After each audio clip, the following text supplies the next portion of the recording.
everyone, and thank you for watching the third video in the series of an eco-friendly holiday. This is the final video.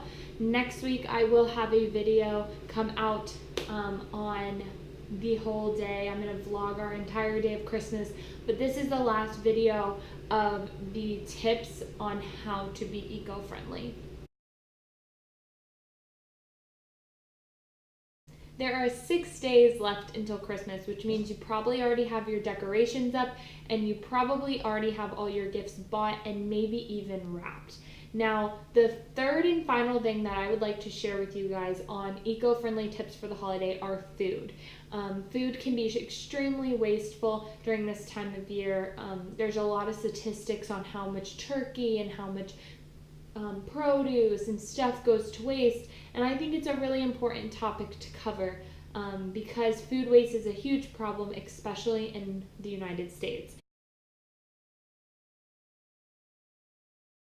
Preparing the food can be quite difficult when you're preparing for a large party, but don't get stressed out. And one of the ways that you can minimize your stress this holiday with cooking is make a menu. Write down all the things that you want to see at your Christmas dinner or your holiday dinner and make a menu. Make it say, okay, I want to have mashed potatoes and gravy, I want to have stuffing, and I want to have cranberry sauce. And then maybe even say, okay, I can handle making the mashed potatoes and gravy, but let my Aunt Rose make the stuffing. That way I don't feel pressured to make both of those. So if you have family coming, really get them involved. The second tip is plan on how many people are eating. So if you have 2 people coming to your Christmas dinner, you don't want to cook for 30. And if you have 30 people coming to your Christmas dinner, you don't want to cook for 100.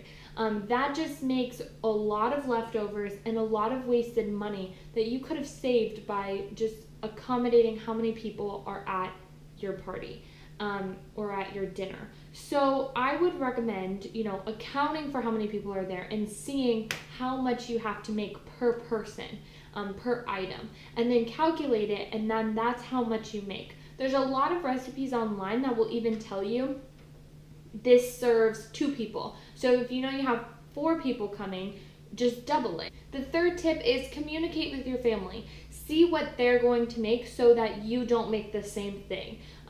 Don't have more than one person making the same dish. And if somebody really, really likes their stuffing recipe, but you like yours as well, maybe this year, as a gift to them, say, okay, do you know what, this year you make your stuffing and I'll pick something else.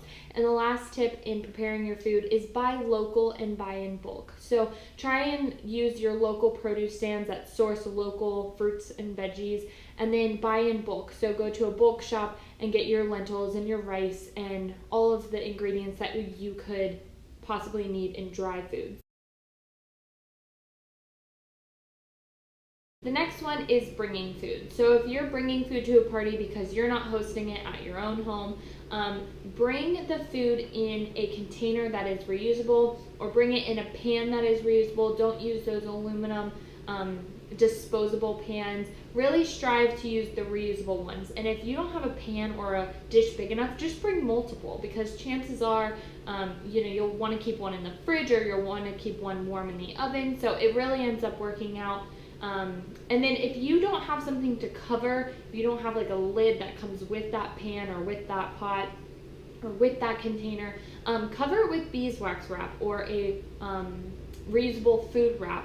That way, you feel good about not using the plastic wrap, and then you can just wash them off and then use them again for your sandwich or for something in your lunchbox the next day. It doesn't have to go in the garbage. So also, when you're bringing food, you want to ask how many people are attending. So you really want to follow that rule in the first step of preparing the food. You want to ask how many people are going to be there. And don't be afraid to ask, because you could just be like, hey, I want to know how many people are coming to the party because I want to know how much to cook. You can even say like, oh, I don't want to cook too little, if you feel awkward about telling them you don't want to cook too much. It's really an open conversation, and you should feel comfortable with having that conversation with people and embracing the fact that you're trying to limit your food waste this year. And the last one is eating. So when we're eating, we want to really strive to use real plates, real silverware, and real cups. And this can be doable if you all offer help at the end with doing the dishes. So if you have 30 people coming over, you can even tell them, hey, bring your own plate, silverware, and cup. And it actually becomes like a super fun thing and a super fun tradition.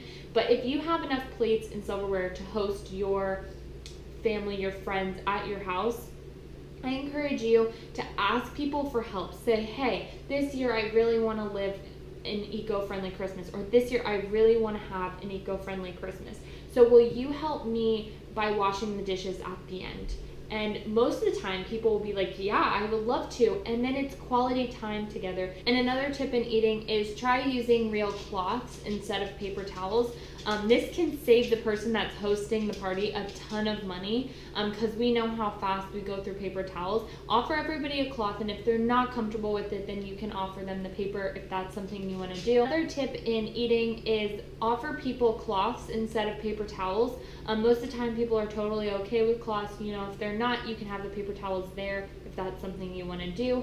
But that can save you a ton of money on Christmas or on whatever holiday you're celebrating if you don't have to supply paper towels, because we know how fast people go through those paper towels. And we just, want to save the earth and save a little bit of money. It can't get better than that. And then the last tip I have on eating is to skip the turkey and the ham, and ultimately, if you can, skip the dairy. I have done a lot of research on the effects of raising animals and dairy that has on the environment, and I have come to the conclusion that it's never good and that it's really not eco-friendly. So if you can this year, cut out the turkey, cut out the ham, cut out the dairy. At least try and steer your way to a more plant-based dinner, and you will probably feel 10 times better after that holiday dinner. You'll still feel stuffed probably, but you'll feel so much better, and you won't feel as lethargic and achy the next day. So I really encourage that for you this year, and I hope everybody has a wonderful Christmas, and I will see you next Wednesday on the vlog of my Christmas, and I'm going to be vlogging the whole day, showing you guys exactly what's going on, showing you our gifts and us opening them up, showing you our food and everything. So I'm super excited, and I hope you have a Merry Christmas. I'll see you next Wednesday.